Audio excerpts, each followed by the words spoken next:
Hi, welcome to the National Critics' Choice Online News, and today we have Raymond Bechard, who's going to tell us more about the latest developments in his work. Raymond, how are you?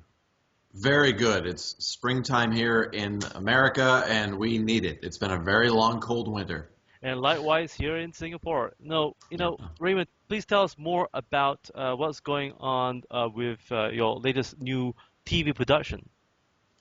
Yes, it's called Honor Bound. And what we decided to do was create an ongoing television documentary. In other words, it wouldn't be just a one-time production, but a television series, because there are so many stories to tell surrounding what U.S. military personnel do all over the globe in what they call assistance ops or humanitarian aid. It's just unending. We have hundreds of thousands of military professionals who work in nothing but humanitarian assistance in all of our bases around the world and within the United States. And very few people know about these stories. Of course, when we hear about a tragic shooting, as we have recently on a military base, that is the news people get from the military, or a drone strike.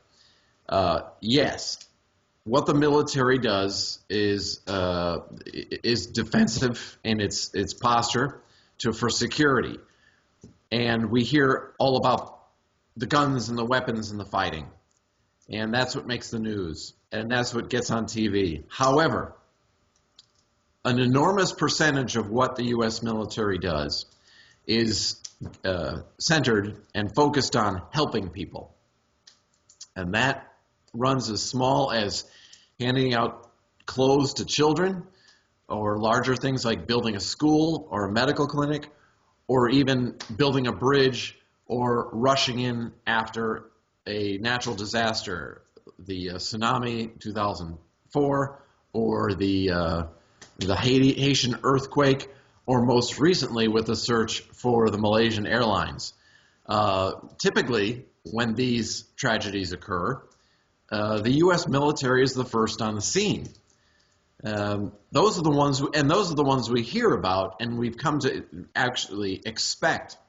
But that is not the only time these people do this kind of work. They do it all day, every day, throughout the year. So we decided to tell these stories in a TV series called Honor Bound, and let people know about the dedication and devotion that these professionals have to their humanitarian work. Amazing. And now, what kind of challenges do you see that the U.S. military are going to see they're going to face? I heard that there's going to be some budget cuts from the military. Is that true? Well, there have been the military has been undergoing budget cuts now for a number of years. After 9/11, of course, they worked with an almost unlimited budget. And when we were at the time fighting two wars, of course, that expanded the budget, expanded the number of personnel that we were training and utilizing, as they say, boots on the ground. But we're not doing that anymore. We've gotten out of Iraq. We are pulling out of Afghanistan. So the budget and the number of people within the U.S. military can, by necessity, be drawn back simply because we're not fighting these two wars anymore. But as far as an operational standpoint, especially in humanitarian aid, those things are ongoing. There are still many military bases, U.S. military bases throughout the world, and of course they will remain operational, and many of them are there to provide humanitarian assistance. For instance, in Slovenia, just about a month ago, there was a terrible ice storm. Not many people heard about this ice storm in Slovenia, but it left tens of thousands of people without power in some remote villages. And this wasn't just a short-term power outage. This was going to be a multi-month power outage to restore power. There was a great deal of damage. So a unit of the U.S. military parachuted in with generators and rewired these villages in a matter of days. So instead of waiting months for power and security and hospitals and schools to be and homes to be relit and reheated and power brought to them, the U.S. military in a matter of hours responded and made it possible for these people to get their lives back. Now, I didn't even know about that story, and I look for these stories, until I sat down with someone inside the Pentagon and they handed me a sheet of paper that said, "Oh, look, is this the type of story you're looking for?" And I said, "Yes, that's exactly the type of story we're looking for." And no one knew about it. It was what they would call a small operation. But think of the lives they saved, the lives they helped. These people were living in the cold and dark in Slovenia, not an easy place to live in the first place. And all of a sudden, the airplanes fly over, and they're not dropping bombs. They're not jumping in with armaments. They're jumping in with generators to rebuild their not just their electrical grid, but their very society. And this is the first military force in history that has dedicated much of what it does to saving people, helping people, and saving lives, and not just, as militaries have done throughout history, kill people and break things, because that's what militaries are known for doing. So really right now what these men and women are doing is reinventing what it means to be a soldier and completely reinventing the term victory. Not victory through conquering or destroying and taking over, but victory through helping and rebuilding and reestablishing, bringing education, bringing freedom, voting rights. Afghanistan, where it was a long, difficult struggle, and it will be for many years to come. Many lives were lost. However, they had a vote yesterday, an election. It was a big turnout. Many women voted, and quite frankly, walked right past the Taliban, who were trying to threaten them into not voting, and voted anyway. So turnout was very high for an election in Afghanistan just yesterday, and that's a good sign on all fronts. Now, speaking about good signs as well as reinventing victories around the world, moving forward, what kind of game-changing events do you see in the United States in terms of the human rights issue and discussions that's going on right now, as well as in the Middle East, North Africa, as well as Asia? So let's begin probably with the issue on the United States. Could you share with us more? Sure. You know, recently, as Americans, we've discovered that. That's okay. Okay. We've discovered that. I'm going to turn off mine as well. Yep. Sorry, folks. Just it's probably all of those things. Okay. Sorry. Hey, we're news people. It happens. Yeah. Recently, in the United States, we've discovered that. We've discovered the power that technology has in collecting data. And I think what's going to happen, you know, with the NSA and Edward Snowden leaking the information that the National Security Agency of the United States, which is far larger than the CIA, especially in its ability and motivation, apparently, to gather data, has been doing so on not only American citizens but people from all over the world. And it's an interesting discussion. Is that gathering of data a human rights violation, a privacy violation? But what's happening is two things. People are becoming aware of the next great move in, I think, in technology, which is big data. And those companies and governmental agencies that gather, utilize, and sometimes manipulate vast amounts of data. And I've referred to them in some of the writings I've done as the sovereigns of the global data infrastructure. These companies and these governmental organizations are constantly grabbing data from everywhere, from phone calls, from social networking, from news, and they have the ability to bring it all together and data mine, if you will, in a much more highly sophisticated ways, that they are able to track trends and see where trouble is about to happen. I was at a meeting with a police chief of a town in Florida, here in the U.S., some months ago, and they had just established a crime predictive software within their police department. This is a software that collects data from everywhere, from traffic lights to police reports to 911 calls, and it literally predicts where crime is going to happen and when prior to it happening, to an accuracy where he can then say, listen, we're going to need more people in this area to work overtime tomorrow. And their crime rate has dropped significantly because of this software that predicts when crime is going to happen. He obviously couldn't go into how it works. So I think what's going to happen over the next 6 months is we're going to become more aware of what this data can do on the good and the bad side. Because, you know, when technology makes a leap forward, it's always used for good and bad. Technology itself is not good or evil, but people find great reasons to put it to use and very, very bad reasons to put it to use. And I think the same is going to happen with data manipulation. And the real foundation of us becoming aware of that is the transparency. Now we know what the NSA can do. We are beginning to know what companies like Google can do or Facebook can do. I heard a story recently when Google was launched as a search engine. There was a meeting of entrepreneurs, one of whom was from Yahoo, a big search engine company, obviously. And he asked, well, what are you doing starting another search engine company called Google when there's already all these other search engine companies? And one of the men who started Google responded by saying, it's not a search engine company, it's an artificial intelligence company.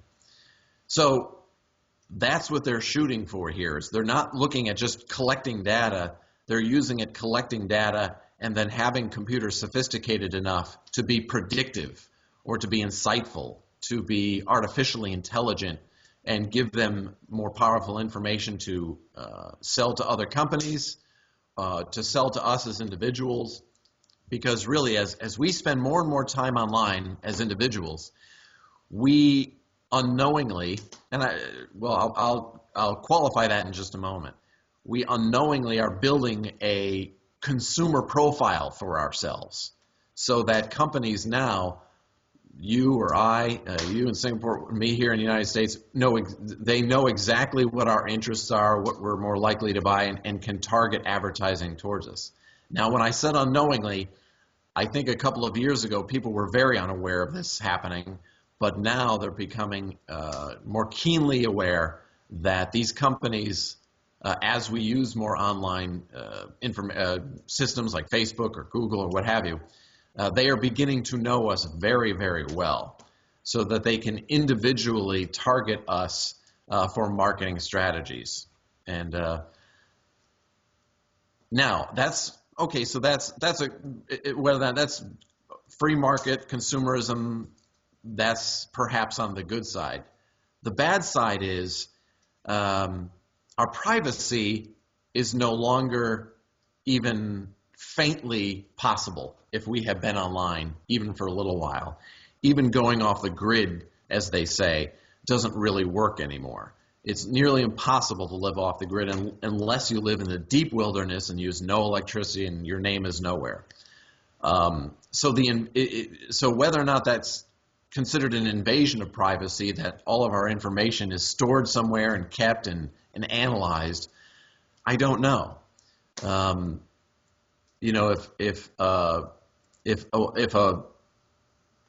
family is shopping at a big worldwide store like Walmart, and they are buying a regular string of products, Walmart knows that.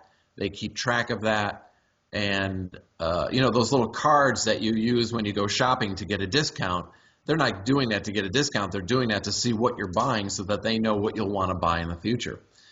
So if their family suddenly stops buying a certain item, their data will look at that and say, okay, have they had another child? Are they looking at having a child? It can be predictive in that way too, and that could be considered very invasive. So I think over the next few months, we are going to see a great deal more transparency and awareness of how this data is used and analyzed to know more about us as individuals around the world. And that's very, very valuable information to these companies that want to sell us what they're making. And speaking about lifestyle and the way we live, uh, you know, what about the human rights issue over in North Africa? What's your take on that? Uh, it is, I mean, it is so complex and has been so for so very, very long. You have different ideologies, different tribal ethnicities, so many differences between so many people. Yet you have this overstructure that is watching Africa and looking to move into Africa because in some areas there is a great deal of development going on. And underneath Africa is the possibility of a great deal of oil. So they are looking at the fact that we are not going to get off of our addiction to oil anytime soon, quite frankly. There just is no other technology that comes close right now to replacing it, especially with the demand rising in China, demand rising in India. And as the Middle East oil reserves dwindle over the next few decades, you're going to see oil reserves being found and sought after in Africa. Now, how can anyone predict what will happen in Africa with its turmoil? And that's an understatement, of course. If you add Middle East levels of money to that type of turmoil, to that type of corruption, to that type of power imbalances, what will happen in Africa? What will happen to human rights? I have no idea. This is a case where corporations who want to pull up that oil will have to work with governments who are oftentimes corrupt, who oftentimes have human rights abuses. But quite frankly, that's what we've been doing in the Middle East for years, and we've overlooked that, literally overlooked it. In the case of human trafficking, the United States rates Saudi Arabia as a tier 3 country as far as its human trafficking abuses. That's the lowest you can go. And yes, we can put all sorts of sanctions on Saudi Arabia and take actions against them because they're rated that poorly, but we've never done any of it because we need the oil. So how far are we willing to overlook human rights abuses in Africa to get what we need from Africa? That's really the question, and it's a moral question. It's a human rights question. But then I'll go back to what I mentioned earlier about transparency. Human rights violations now are more transparent than they've ever been. It's very, very hard to hide them. However, our ability and our willingness to do something about these abuses, even when we know they're happening, is questionable. You know, we wonder what would have happened if a vast amount of the Allied forces knew what was happening in the camps of Germany. We didn't know the full extent. We knew something was happening. We didn't know the full extent until after the war. What would we have done? But there have been other cases of genocide since then that we did know about, Pol Pot and Rwanda. But even in those cases, it was a bit of the after the fact. right now we can see it happening in real time. Yet we spend our news, much of our news, looking for a lost airplane, which we have to do, or a shooting at an army base in Texas. Stories that we can watch that are almost entertainment, because media news is now an entertainment source. It's no longer journalism.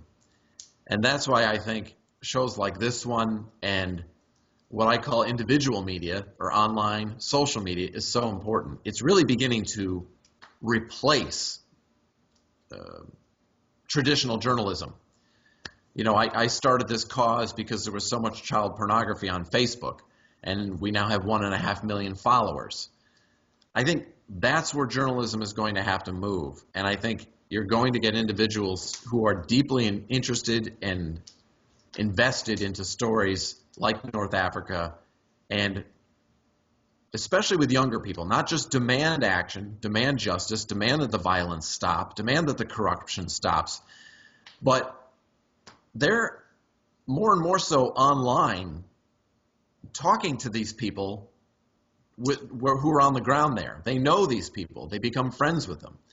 And I think more and more you're going to see young people, especially, going to these places and getting involved personally because these relationships are being established person to person. I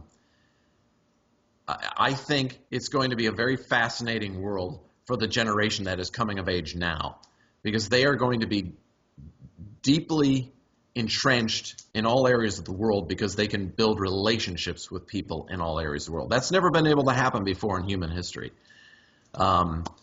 There are very few places now where I can't get online and become friends with someone. And the only place is the worst human rights violation in the world right now, and has been for decades, is North Korea. And that's a good example, because think of North Korea. We know what happens there. We know these people are living in medieval conditions. We know that only one haircut is allowed for men. We know people are starving. We know that education is so skewed that it's a complete society built on a cult. Yet, what do we really do to bring freedom to these people? And then you have the southern part of Korea, right over the border, which is one of the most productive, well-connected, free societies in the world. And yet, as individuals, as groups, what do we really do about North Korea? We know it's happening in real time, and it's almost like, and the thing that makes the news is, oh, now all the men have to get the same haircut. Well, the real news is millions of people are starving there. Millions of people are suffering there, and there's no end in sight, and they have nuclear weapons. These things happen all over the world, and I think our generation, I'm calling it our generation, your age, my age, it is our children that will have to resolve these things. I don't think we're going to. Like it's interesting. The Prime Minister of Singapore, Mr. Lee Hsien Loong, recently said in his speech that he wished that he was born at a later time, and because the youth of today has a lot of opportunities, and the youth are able to bring a game-changing events for the next 50 years. Yes. And that's amazing. I think that confirms your research and your observation. So right now, moving forward, what do you see the events taking place between the Middle East as well as Asia? Because we saw recently that the Philippines, are also facing the same challenge in the areas of human rights, where children are made to work at a very early age, and there's a lot of poverty there that's going on. In Cambodia as well, there's been a lot of issues going on as well. Recently, there was a documentary made by a wonderful lady from Singapore on Cambodia, and her name is Eunice. and she's also a former parliamentary member who is now fighting for a great cause on human rights. And in Singapore, human rights has a different definition. So, oh, Yeah. what do you see in the next 6 months or so? Because right now, as you know, another question that's raised also about the internet. Governments around the world are trying to impose a license on the internet and the use of internet and creating news websites. Do you see this as a threat? You mean the imposition of restrictions on the internet as a threat? Well, yeah, well, the governments are trying to impose a license Yeah. fee in order to run your own internet websites or news websites or even blogs around the world. Yeah. And there has been talks also on this issue at the UN as well, as you know. What's your take on this? Well, I think that right now, for instance, the government of Turkey just shut down Twitter within Turkey. Now, Turkey supposedly is a free and democratic society. And some of the other countries that have shut down Twitter are China, North Korea, and that's not very good company to keep. So, as nations come into the world marketplace and want to be producers and sellers of products throughout the world, they sort of have to run this balance of, if we're going to play on the world stage economically, we really have to play fair as far as liberties. Now, a good test, one will be Turkey, as they've shut down Twitter. Another will be Russia, and we'll see what's happened there as far as their taking over Crimea and possibly Ukraine. Yet Russia wants to be, obviously, on the world stage economically. They have a huge amount of natural resources that are completely untapped, that could be sold responsibly and make them a real world player on the global economic scale. But they're being shut out of it because of what they've done in Crimea. That's right. And I think what's going to happen is that governments will just, quite frankly, the more they push towards restrictions on the internet, two things. They will get a very bad reputation as far as human rights and liberties and their ability to be a player in the world economic stage. The other thing that'll happen is technology is always a leap ahead, can always find its way around. It's like water finding the path of least resistance.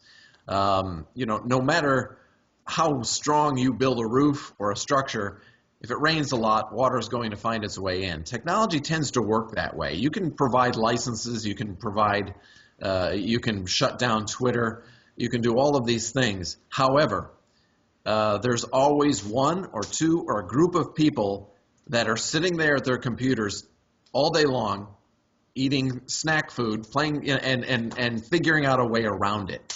For instance, it was recently discovered that an American sort of government-backed organization had launched a Facebook-like website in Cuba for the people of Cuba to be able to talk openly and freely.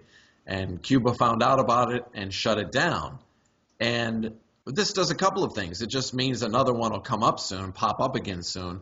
But it also plants a seed of dissent in people, that they enjoyed this freedom of communication and being able to talk openly and freely about ideas. They've never had that before.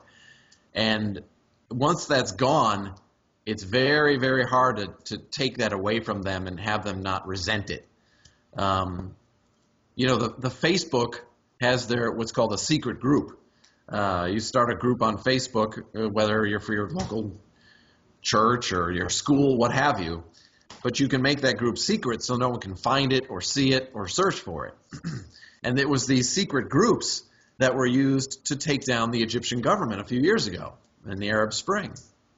So if it hadn't been for when at the time they asked the leader of that secret group, and he was just a guy on Facebook that started a group. They said, well, what's going to happen next? What country is next? And his response was, ask Mark Zuckerberg, CEO of Facebook. So there will always be some company that, or some organization that wants to bring the freedom of speech and communication to an oppressed people. Now, to the government, this is called anarchy. To the government trying to suppress this communication, it's called anarchy. But to the people trying to communicate, it's called freedom and liberty. However you look at it, I think technology will find a way. And that's why I think the Prime Minister said what he said about being born 50 years too early. It's going to be fascinating to see how younger people develop and use technologies that we can't even conceive of right now. And it's happening so fast. It's happening, I think, faster than anyone could have predicted. But they're going to have to address three enormous issues in their lifetime: human rights, food security, and the environment. I think, and those three are going to become more and more tied together as the environment begins to change or continues changing. Food security, because of the rising population and more people are demanding more food, more higher quality food, and that's going to enter into human rights, the distribution of that food and who's able to get that food. So I think a term people are going to come to get to know in the next 6 months to a year, 2 years. I'm sorry, the popping you hear is it's still cold here, so I've got a fire going right behind me. That's okay. So, But that's okay. But it's interesting that you brought up those issues because there was a girl that I met from China recently, just about a couple of weeks ago. She has just found a way to have access into Facebook from China, yeah. although it's banned. And but she showed me how she did it. Did And she? Yes, and I'm sorry, viewers, I can't name her name for Good, security no. reasons. But it's amazing, it's fascinating, and so she became a friend of mine on Facebook as well. So Wonderful. Good for her. yeah, and so she has found a formula, folks. So there is hope for folks in China to access your favorite Facebook. That's fantastic. And so And it's not something that Facebook doesn't want to happen. They would love to have 1 billion more people on Facebook. oh The yes, population of China. It would be glorious if that were to happen. Think of how it would change that society if we could communicate with them and they could communicate with us. Just what it would do for human rights, human relations, commerce, freedoms, liberties. I think it's that young girl who just opened that one little beam of sunlight.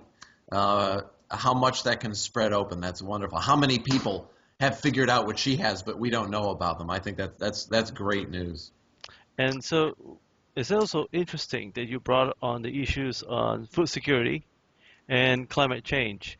Yeah. Here in Singapore, we also receive news from the press that food security and climate change are beginning to have an impact on our world at large. Now, interestingly, one burning question from my viewers is this: can we sustain it? Can the planet Earth sustain a good quality of life to a large population that we have right now, to 7 billion people right now? Is it possible that we have enough rice, oil, and gas? Just to give you some example, what is your take on this? Is it possible? Yes. Is it attainable? Yes. However, will we do it? Will we attain it? I don't know. Of the commodities or resources that you mentioned, rice, oil, gas, the one that will be the most important is water. That's and right. access to I clean agree. water. I totally agree. Yeah, and that is the key. If people have, typically, if even a village or an entire society has access to two things, water and education, they can make a pretty good go of it. They can grow, they can get educated, they can lift themselves up. And this is why I'm always on the topic of educating girls, because educating girls in any society seems to rise everything, every element of that society. But that's a topic for another time. Yes, we can attain it. Whether we have enough oil and gas, we certainly don't indefinitely. Absolutely not.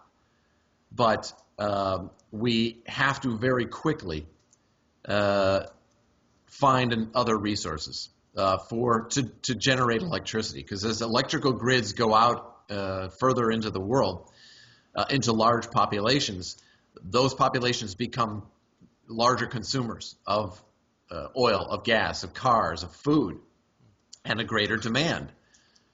So That demand has to be met. no, so Go ahead. how can governments contain inflation? Because inflation is the number one issue right now. Singapore has been rated as the most expensive country in the world now. I can't believe that myself until I heard that 2 weeks ago from the press. And I don't think it's good to be expensive.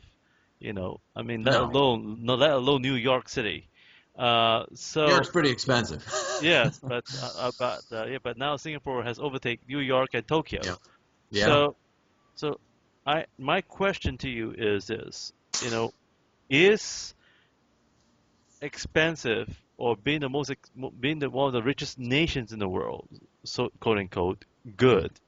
No, is it good for our society, especially at the expense of the poor? In Singapore, I have received a numerous number of calls, people begging for jobs in Mm. Singapore alone, and we're talking about 60% of the population right now are actually looking for jobs or better paying jobs. Yeah, So so tell me, how do we control inflation? I know that water is important, education is important, but the rising cost of water is, of course, is containable at the moment. But mm. the rising cost of education is rising all the time. So even the poor is trying to afford it. So what kind of recommendations can you give to no to a society, to a free society at large, including governments? In your experience, how can these needs met? Yeah. Uh, Really, they have to create more opportunity for individuals and groups to innovate. Governments are typically not very innovative. Uh, they're very good at control. They're very good at oppression, but innovation has always come from individuals. You know, I heard someone the other day say, well, the last good thing the United States government did was land on the moon.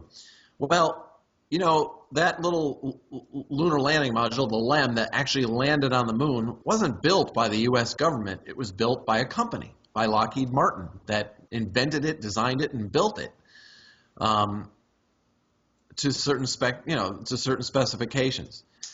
I think what governments have to do is allow people the landscape to innovate, the opportunity and incentive to innovate. Look what's happened when some government agencies and even some private individuals have said, listen, we're going to give an award out of $10 million to the first company that gets a returnable, first company, not government, that gets a returnable spacecraft into space and comes back. 10 companies were suddenly on it. Or the first plane that can fly solo around the world without refueling, a prize for that. I think, and that's an extreme example where the financial prize was given and there was an actual competitive edge. But when you create the landscape for people to innovate, and then when you give them the openness and the tools to do that, you find that solutions are developed by very smart, very dedicated people. Smarter than me, that's for sure.